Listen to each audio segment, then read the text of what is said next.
This lesson will cover the 18th through 20th chapters of Genesis, the account of God's judgment against Sodom and Gomorrah, the bizarre accounts of Lot and his family, and more shenanigans by Abraham.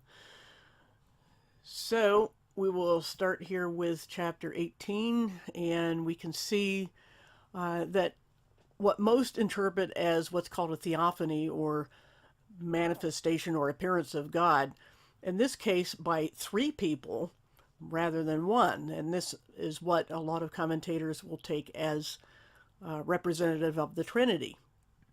Abraham saw what he treats as three ordinary men, but the context is clear that this is God. Remember in the previous lesson that Abraham laughed to himself at the prospect of Sarah bearing a child in her advanced years.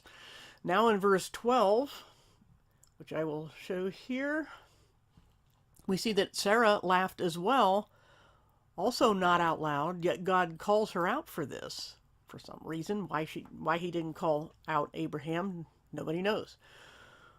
But God's response in verse 14 is one we should all remember. Is anything impossible for God? So trust is everything. This is what the whole righteousness of Abraham is about. It's about believing God and trusting God to know what he's doing. And that's pretty much the gist of chapter 18. And mostly the rest of it is just God having Abraham look around and see how far he can see and that this would be his land. And then he talks about Sodom and Gomorrah and the manifestation, or whatever you want to call it, of God, this theophany, says the cry of Sodom and Gomorrah has been increased, and it's reached my ears. I've had it with them, basically.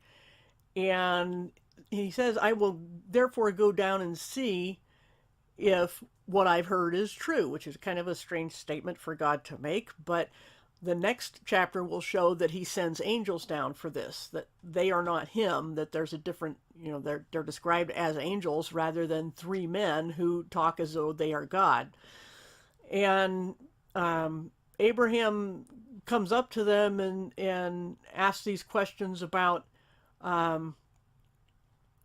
whether God would spare the city for the sake of a few righteous people. And he keeps narrowing down the number, and God says, yeah, if you find this many. And of course, as the next day would show, when the angels go down to visit, they couldn't even find that many, even 10 people, I think it was.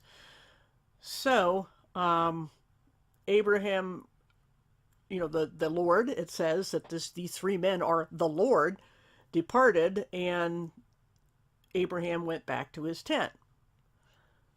So, we'll just go on to chapter 19, which, again, as we said, that the three men have gone off, and instead there are two angels now. And instead of going to Abraham, they go right down to Lot to see what's going on. And of course, the reason this is necessary, the reason the sins of Sodom and Gomorrah have reached their limit is immediately clear, because the men of Sodom are so evil that they want to rape the visitors, these two men, these two angels, that for as far as they knew were just two ordinary men.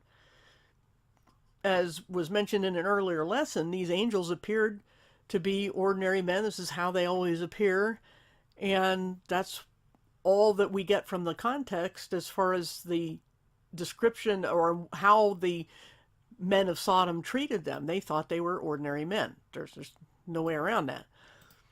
So Lot goes out of his house and shuts the door behind him to try to dissuade the crowd that has surrounded his house. The whole city, it says, came around and surrounded his house.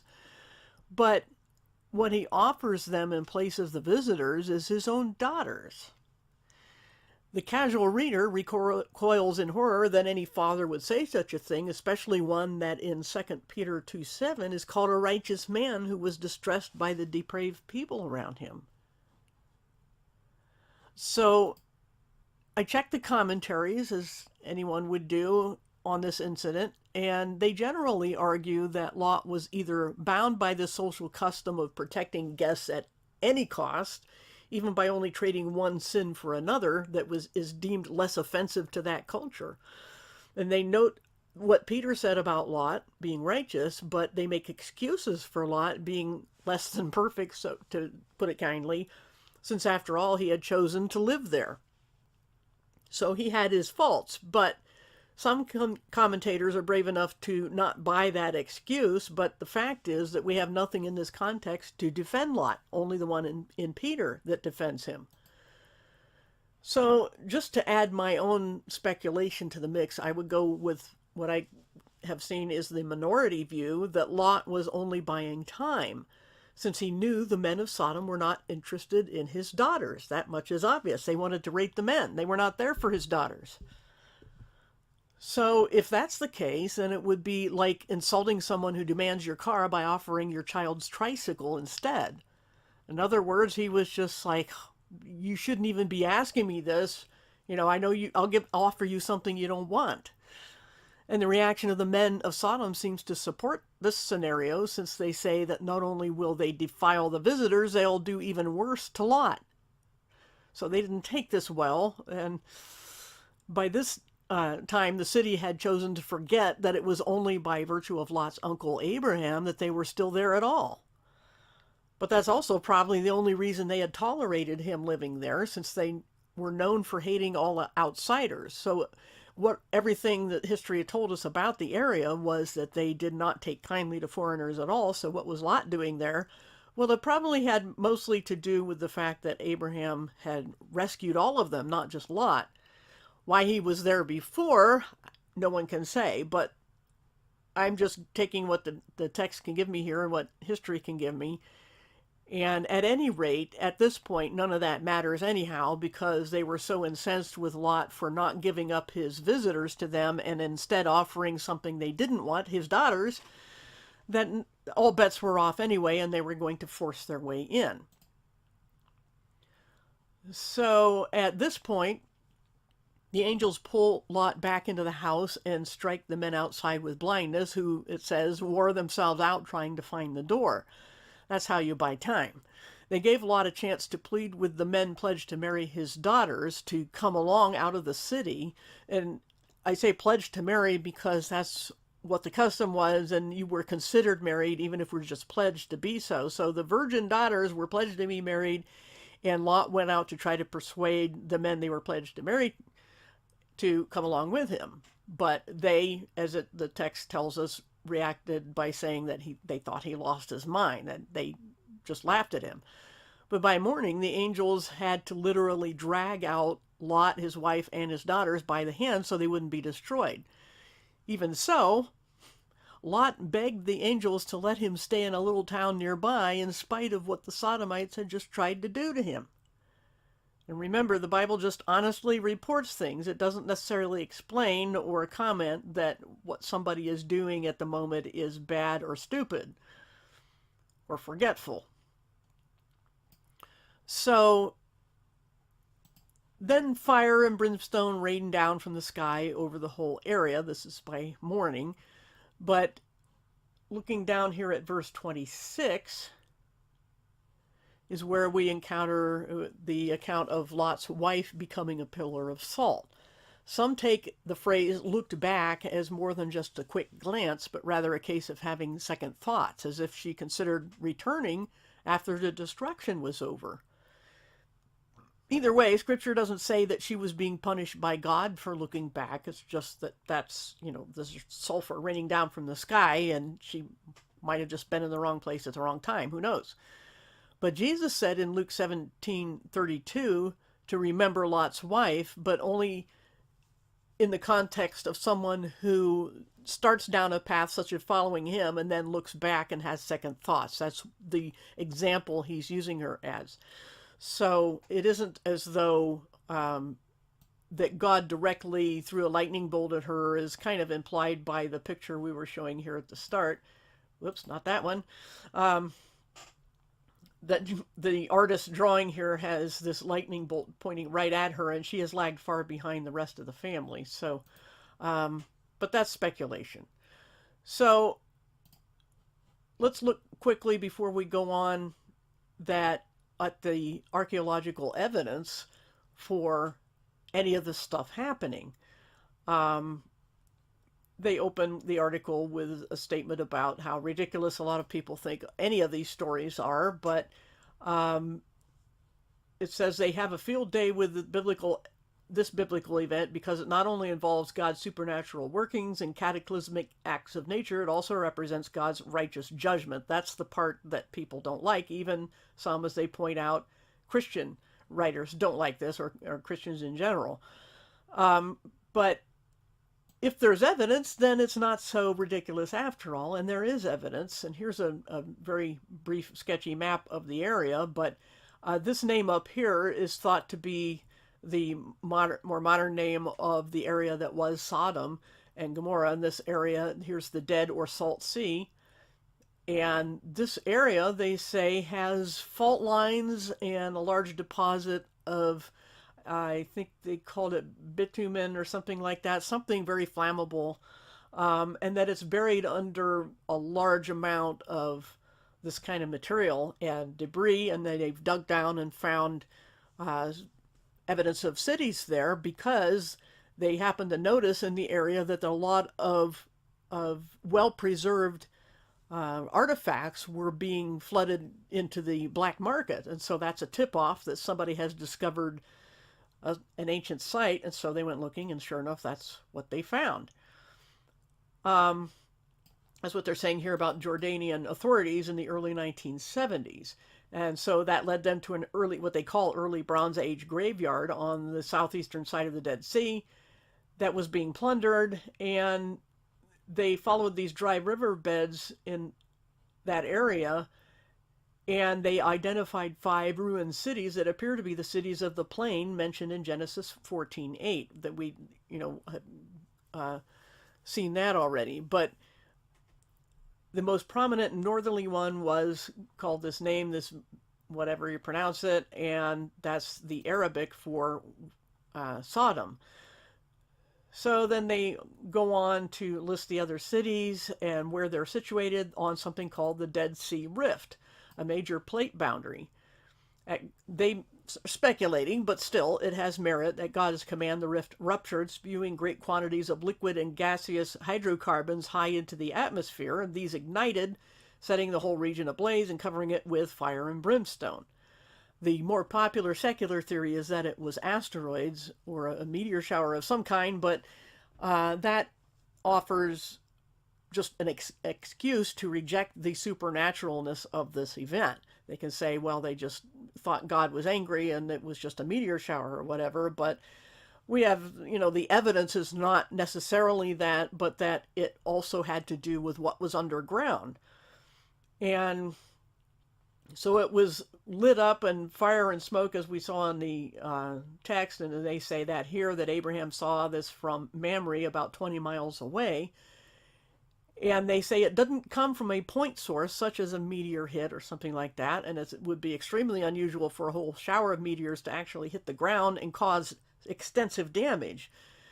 We don't have anything like that really beyond what is called the Tunguska explosion back, I think it was, I forget what decade even, but a long time ago, that just totally wiped out a large area of Siberia and flattened a bunch of forest, and people speculate to this day what actually caused it, that or might have been an in-air explosion of some meteor or something like that.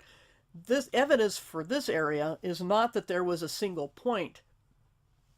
They're saying instead that this had to do mostly with what was underground and a fissure opening up, and they say that not even a single point such as a volcano would explain the evidence there, but it was along this linear fault. Cities were crushed and burned just as the Bible describes. The city of Sodom actually straddled a fault, causing half of it to fall about 100 meters, and no one survived. And they say today's numerous bodies remain trapped in the rubble. Again, this is hard to believe that this would happen from a meteor shower or something ordinary like that. And they say that, of course, we already mentioned about the fact that it wouldn't be explained by a volcano either. So they say also that there have been located city gates, crushed graves, towers, a temple, water supply, thick city walls, uninhabitable since the destruction. The remains were identified by Dr. Wood as Sodom and Gomorrah. And then this Dr. Steve Austin, who is more known, I guess, for recent studies of the aftermath of the Mount St. Helens eruption here in the U.S., studied the evidence, including the fault zone, the burn layer, the bitumen that erupted, and the city's calamitous fall to its ruin. And so the evidence is geologically that this was, in fact, a historical event. So, back to the text here, we're told in verse 27 that Abraham woke up that morning to see all this in the distance, the flames and the smoke rising as if pouring from a furnace. So it was very thick and black smoke. But instead of saying more about what Abraham might have been thinking, the narrative just turns right back to Lot and the famous account of what happened with him and his daughters. Now, keep in mind that these women, his daughters, were raised in Sodom. So their solution to the problem of, it says that they went and hid in a cave, that they didn't go to the little town they asked to go to in the first place. Anyhow, they went to hide in a cave. And it says in verse 30 that they dwelt in a mountain. So he and his two daughters with him, he feared to dwell in the little town, which was Zoar in the Hebrew, that's more familiar. And he lived in a cave. And so these women who were raised in Sodom decided that, well, we got no prospects for being married now, because obviously they knew their, what we would call fiancés, were dead. And hiding in a cave doesn't improve your prospects. So they came up with a solution that was obviously both desperate and ill-advised, but they did it anyway. And no mention is made as to what Lot thought about all of this after it became obvious that his daughters were pregnant, and that it was by him. And he didn't even know it. As the text explains, they got him drunk one night after the other and make sure that they were having children one way or another. So that was their solution. And the scripture doesn't really say much about this other than to report it. That doesn't mean God condones it. People jump to that conclusion, especially critics of the Bible will say that the Bible must be condoning this because it doesn't condemn it. And that, of course, is a fallacy known as an argument from silence. And there's nothing in the text to warrant God's approval of any of this. So what the scripture does say is that the older daughter's son was called Moab, who would be the ancestor of the Moabites, and the younger daughter's son was called Ben-Ami, ancestor of the Ammonites. And these will be familiar names to any Bible student, even a casual one, and they will turn out to be nations that will suffer God's wrath for their wickedness, which should come as no surprise, given the circumstances and the parentage and all that. But just to say this is where those nations originated, and that's the Bible's purpose in reporting it. So again, we see that when people act on what seems best to them at the time without bothering to ask God, or at least some people who seem to be wise, they can't complain about the consequences, which can be more long-lasting and far-reaching than we think. So again, these consequences, as with Sarah giving her handmaid Hagar to Abraham to hurry God's plan along, that didn't work out so well. And now here are nations who would also be enemies of Israel in the future. Okay, so let's go on to chapter 20 now. And we'll go back to Abraham here, who at times seems to have the memory of a goldfish. He moves away to a new area, but along the way he comes to a city where he's again afraid they'll kill him to get Sarah for themselves. So he repeats his plan to pass her off to the local king as his sister. Not surprisingly, he gets the same result. The king is irate at Abraham for bringing potential disaster upon him and his kingdom, and as the text will say, God had closed the wombs of his own wife, the queen, and all the women in the kingdom. They were just not having babies at all. So this should come as no surprise that Abraham is in trouble again for his little trick and wanting to save his own skin more than anything else. I mean, did he think that even the first time, did he think no one would actually touch Sarah? So there's clearly, Abraham is not being whitewashed any more than anyone else in the Bible. Any of the heroes are being whitewashed. Their faults are shown, and this is an indication, a characteristic of a fair and honest and balanced news report. That's what the Bible does. Anyway, but maybe after all, Abraham isn't as have a bad of memory or isn't being as dumb as we might think, since once again he leaves the place with riches from the king.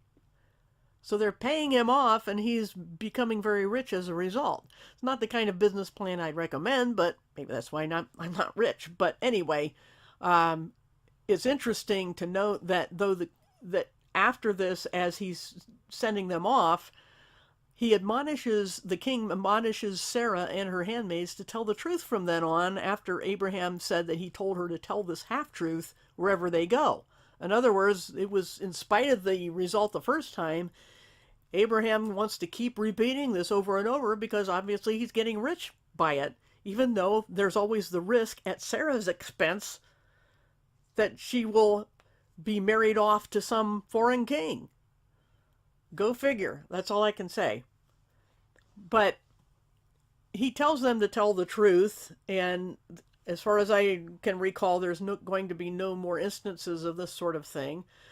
But at least in this case, this heathen king seemed to have more moral and practical sense than Abraham, at least at this point. So that's pretty much what these chapters cover. And it's interesting that Abraham is still trying to cover his actions by saying that she is technically his sister, his half-sister. So he's saying, well, I'm not exactly lying, and she's not exactly lying. But of course, the truth is, not just the half-truth, that he didn't tell them half-sister, and she didn't tell them half-sister. Because what's the other half? This is her husband is the part that's really being left out, and that she belonged to this man instead, and the king couldn't have her. So he's still lying. That little technicality wasn't going to get him off the hook. And this verse 16 is where the king says, I paid off your brother. He calls him your brother, not your husband, but your brother. So you could kind of put air quotes around that.